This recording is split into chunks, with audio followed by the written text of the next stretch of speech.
The dirt under my fingernails was still warm when I heard the first laugh.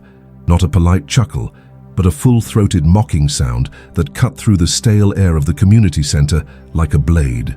I was standing at the back of the room, arms crossed, watching Mayor Richard Caldwell work the crowd like he always did. Smooth, confident, untouchable.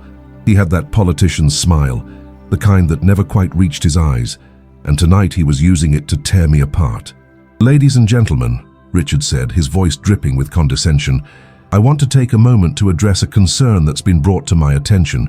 It seems our neighbor Steve here has been preparing for the apocalypse." He paused for effect, letting the word hang in the air. "He's got himself a garden, a big one. Rows and rows of vegetables, rain barrels, compost bins, the whole 9 yards." Another pause. "Steve thinks we're going back to the Stone Age." The room erupted. Laughter bounced off the walls, sharp and cruel. I felt every eye turn toward me. Some curious, most amused. A woman in the front row whispered something to her husband, and they both snickered. I didn't move. I didn't flinch. I just stood there, feeling the weight of their judgment pressed down on my shoulders like a physical thing. Richard wasn't done.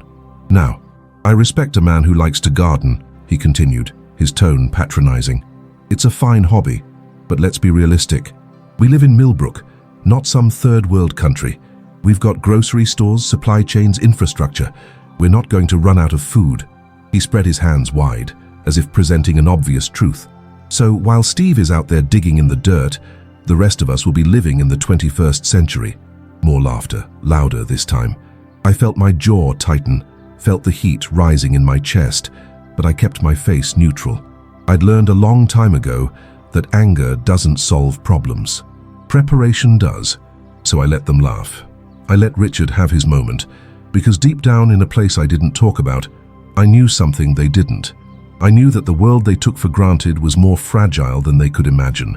I walked out of that meeting with my head high, ignoring the stares and the whispers.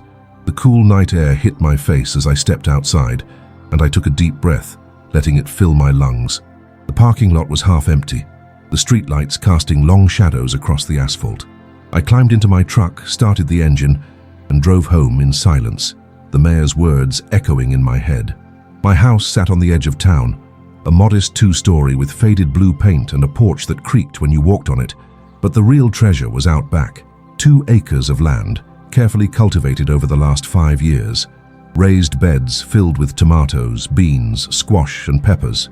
Rows of potatoes and carrots, a small orchard with apple and pear trees, rain barrels connected to the gutters, a chicken coop with 8 hens, a compost system that turned kitchen scraps into black gold. It wasn't just a garden, it was a lifeline. I parked the truck and walked around to the back, flipping on the floodlight. The garden stretched out before me, neat and orderly, every plant in its place. I knelt down beside a tomato plant, running my fingers over the leaves, checking for pests. The soil was cool and damp, rich with nutrients. This was my sanctuary. This was where I felt most alive. People didn't understand. They saw a crazy old man hoarding vegetables, preparing for a disaster that would never come. But I wasn't crazy. I was a realist. I'd spent 30 years as a civil engineer, building roads and bridges, studying infrastructure. I knew how delicate the systems were that kept society running. I knew that one disruption, one break in the chain could bring everything crashing down. So I prepared, not because I wanted the world to end, but because I wanted to survive if it did. If you've ever felt like the only sane person in a room full of people who refuse to see the truth, please subscribe to this channel and like this video. It helps us bring real, impactful stories to more people who need to hear them. Now, back to the night everything changed. 3 weeks after that meeting, I woke up to the sound of silence. Not the peaceful kind, but the eerie, unsettling kind that makes the hair on the back of your neck stand up. I lay in bed for a moment, trying to figure out what was wrong, and then it hit me. No traffic. Millbrook wasn't a big city, but it was on a major highway, and there was always the distant hum of trucks passing through. Always, except this morning. I got up, pulled on my jeans and boots, and walked outside. The sun was just starting to rise, painting the sky in shades of orange and pink. I stood on the porch listening. Nothing, no engines, no horns, just the sound of birds and the rustle of leaves in the breeze. Something was wrong. I went back inside, turned on the TV and flipped to the news. The anchor's face was tight, her voice strained. "We're receiving reports of a nationwide truckers' strike," she said. "Drivers are protesting new federal regulations, and they've parked their rigs on highways across the country, effectively blocking all major supply routes. Authorities are urging calm, but grocery stores are already reporting shortages." I felt a cold knot form in my stomach. A truckers' strike. It sounded almost mundane, like a labor dispute that would be resolved in a few days. But I knew better. I knew that 90% of everything Americans consumed was delivered by truck. Food, medicine, fuel, everything. If the truck stopped, the entire system would collapse, and it would happen fast. I grabbed my keys and drove into town. The streets were quiet, but there was a tension in the air, a sense of unease that you could almost taste. I pulled into the parking lot of the local grocery store, and my heart sank. The lot was packed, cars jammed into every available space, people streaming in and out of the doors with carts piled high. I parked and walked inside. The scene was chaos. Shelves were being stripped bare, people grabbing anything they could get their hands on. Bread, milk, canned goods, pasta, all disappearing into carts at a frantic pace. A woman shoved past me, her arms full of cereal boxes. A man argued with a cashier over a limit on bottled water. The air smelled like sweat and desperation. I didn't buy anything. There was no point. I had everything I needed at home. Instead, I watched. I watched people panic, watched them turn on each other, watched the thin veneer of civilization start to crack, and I thought about Richard, about his smug smile and his dismissive words. I wondered if he was laughing now. By the second day, the grocery stores were empty, completely empty. Bare shelves, locked doors, signs apologizing for the inconvenience. The gas stations ran dry. The pharmacies couldn't refill prescriptions. And the panic that had been simmering beneath the surface boiled over into something darker. I heard the first reports of looting on the third day. A convenience store on the east side of town. Windows smashed, shelves ransacked. Then a pharmacy, then a warehouse. The police tried to respond, but they were overwhelmed, outnumbered. People were scared, and scared people do desperate things. I stayed home, kept my head down, and tended my garden. I harvested tomatoes and beans, collected eggs from the chickens, and rationed my supplies. I didn't go into town unless I had to. I didn't want to see what was happening, didn't want to be part of it, but I couldn't ignore it forever.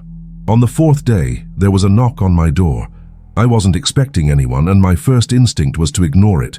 But the knock came again, more insistent this time. I walked to the door, looked through the peephole, and felt my breath catch in my throat.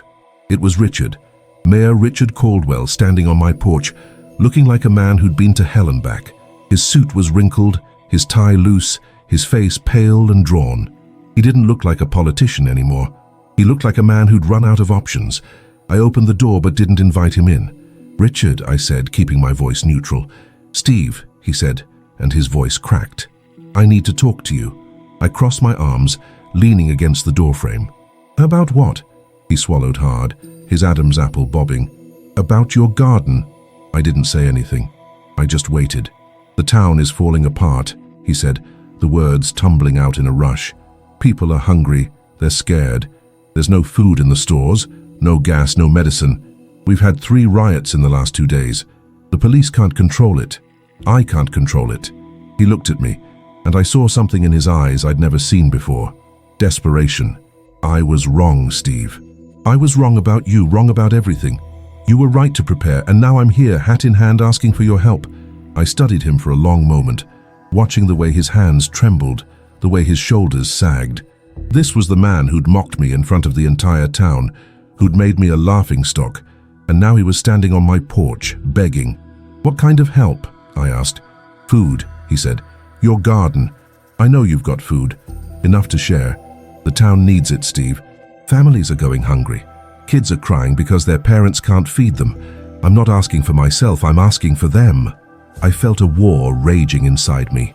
Part of me wanted to slam the door in his face, to tell him to go to hell, to let him suffer the consequences of his arrogance. But another part of me, the part that had spent 5 years building this garden, the part that believed in community and compassion, couldn't do it. I couldn't let innocent people starve because their mayor was a fool. "All right," I said finally, "I'll help. But we do this my way." Richard nodded, relief flooding his face. "Anything. Whatever you need."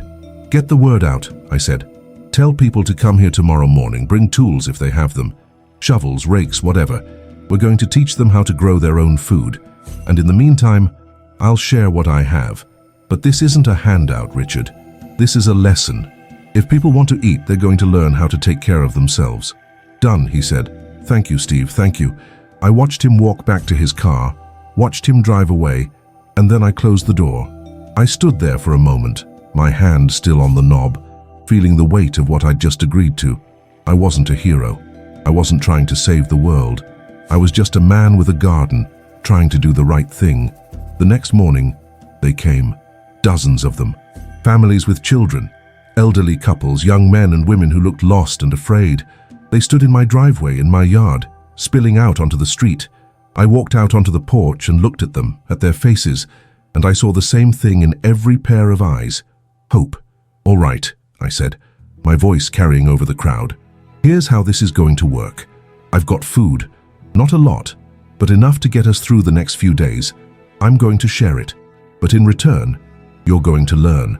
You're going to learn how to plant, how to harvest, how to compost, how to save seeds. Because this strike isn't going to end tomorrow, and even when it does, we need to be ready for the next crisis. We need to be self-sufficient. They nodded, murmuring agreement. I saw Richard standing at the back of the crowd, his arms crossed, watching me. Our eyes met, and he gave me a small nod, an acknowledgement. I spent the next 3 hours teaching. I showed them how to prepare soil, how to plant seeds, how to water without wasting. I explained crop rotation, companion planting, pest control. I handed out seedlings from my greenhouse, bags of compost, jars of saved seeds, and they listened. They listened like their lives depended on it because they did. By noon, my backyard looked like a community farm. People were digging, planting, working together. Kids were running between the rows, laughing for the first time in days. An elderly woman thanked me with tears in her eyes, clutching a basket of tomatoes to her chest. A young father shook my hand, his grip firm, his gratitude unspoken, but clear. And in that moment, standing in the middle of my garden, surrounded by people who'd come to me for help, I felt something I hadn't felt in a long time. Purpose. The strike lasted 11 days. 11 days that felt like 11 years. But in that time, something remarkable happened. Millbrook transformed. The garden that Richard had mocked, that the town had laughed at, became the beating heart of our survival. And more than that, it became a symbol of what we could accomplish when we stopped relying on systems we couldn't control and started relying on each other. By the 5th day, we had expanded beyond my property. The town park, which had been nothing but decorative grass and a rusted playground, was torn up and converted into raised beds. The high school football field, that sacred ground where Friday night lights had once reigned supreme, was partially plowed and planted with fast-growing crops. People donated their backyards, their front yards, even strips of land along the sidewalks.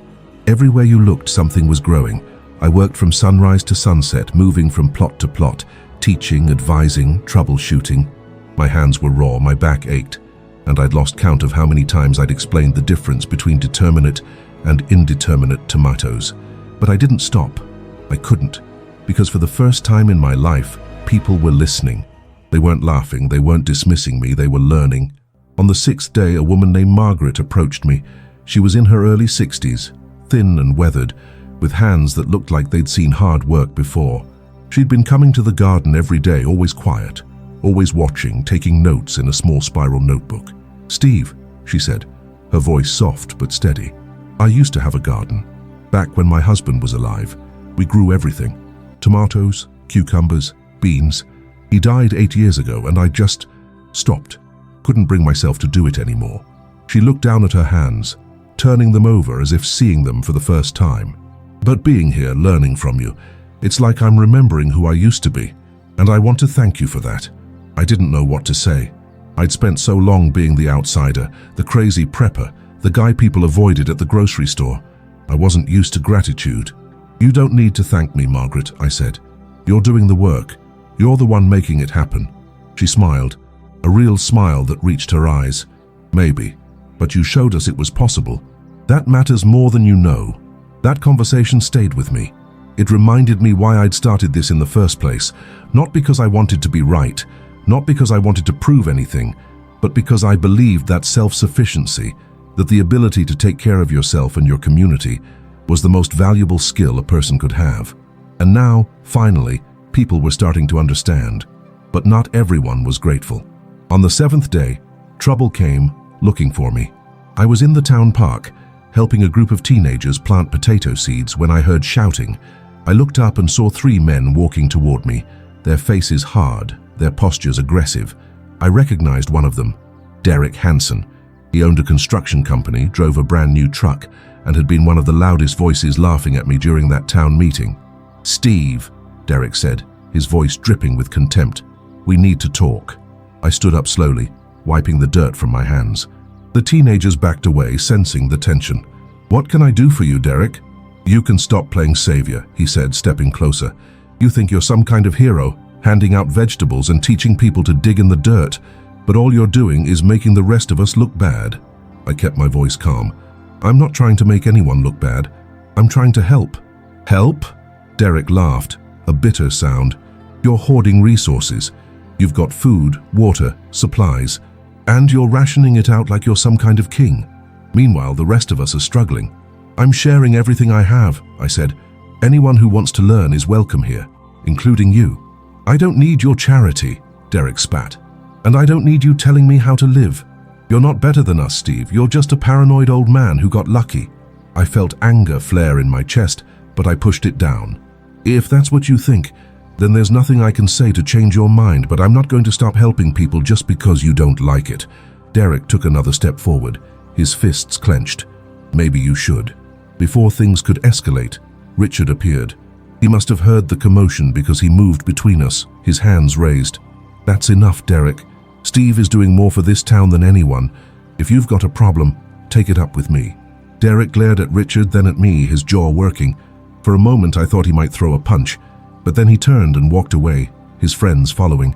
I watched them go, feeling the adrenaline drain from my body. "You all right?" Richard asked. "Yeah," I said. "I'm fine." Richard looked at me, and I saw something in his expression I hadn't expected. Respect. "You handled that well. Better than I would have." "I've had practice," I said. "People have been calling me crazy for years. You learn to let it roll off." Richard nodded slowly. "I owe you an apology, Steve, a real one. What I said at that meeting, the way I treated you, it was wrong. I was arrogant. I thought I had all the answers. But you were right. About everything." I looked at him. This man who'd humiliated me, who'd made me a joke. And I realized something. He wasn't my enemy. He was just a man who'd made a mistake, and he was trying to make it right. "Apology accepted," I said. On the 9th day, the first crops started to come in. Radishes, lettuce, spinach, fast-growing greens that could be harvested in weeks instead of months.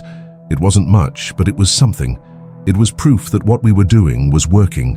People gathered in the town square, sharing the harvest, cooking together, eating together. It felt like a celebration, like a community coming back to life. I stood on the edge of the square watching them, and I felt a hand on my shoulder. I turned and saw Margaret holding a plate of food. "You need to eat," she said. "You've been working non-stop." "I'm all right," I said. "No, you're not," she said firmly. "You're running yourself into the ground. Sit down, eat. Let us take care of you for once." I wanted to argue, but the look in her eyes told me it would be pointless. So I sat down, took the plate, and ate. The food was simple. A salad made from the greens we'd grown, dressed with oil and vinegar, but it tasted like victory. On the 10th day, we got word that the strike was ending. The truckers and the government had reached an agreement. The highways would reopen. The supply chains would restart. Life would go back to normal. Except it wouldn't. Not really. Because something had changed in Millbrook. Something fundamental.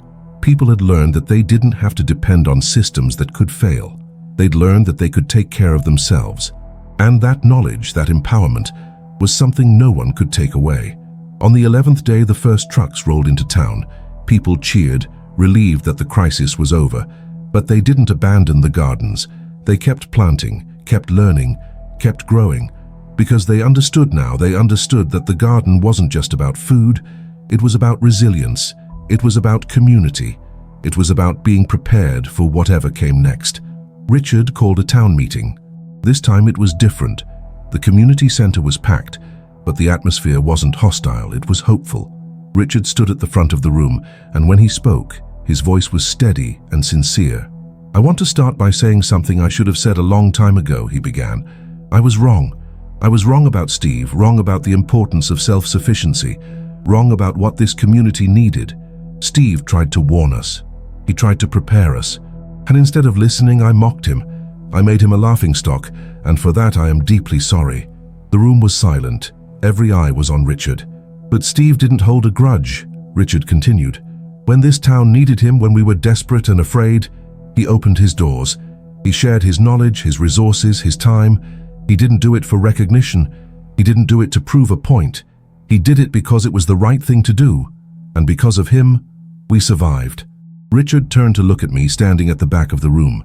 "Steve, would you come up here?" I hesitated. I didn't want the spotlight. I didn't want the attention. But people were clapping, encouraging me, so I walked to the front. Richard extended his hand and I shook it. "I want to make this official," Richard said, addressing the crowd. "Effective immediately, I'm appointing Steve as Millbrook's first Director of Food Security and Community Resilience. His job will be to continue what he started, to teach this community how to be self-sufficient, how to be prepared, because we can't let this happen again. We can't be caught off guard, and with Steve's leadership, we won't be." The room erupted in applause. People stood cheering, some with tears in their eyes. I looked out at them, at their faces, and I felt something break open inside me. Not sadness, not pride, something deeper, a sense of belonging I'd never felt before. After the meeting, people came up to me one by one, shaking my hand, thanking me, telling me their stories. A young mother told me her daughter had eaten fresh vegetables for the first time in her life.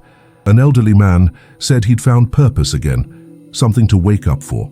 A teenager said I'd inspired him to study agriculture in college. And through it all, I kept thinking about that night 3 weeks ago, standing in this same room, listening to Richard mock me. I thought about the laughter, the judgment, the isolation, and I realized something profound. I hadn't been preparing for a disaster. I'd been preparing for a moment when I could make a difference, a moment when my knowledge, my skills, my garden could save lives.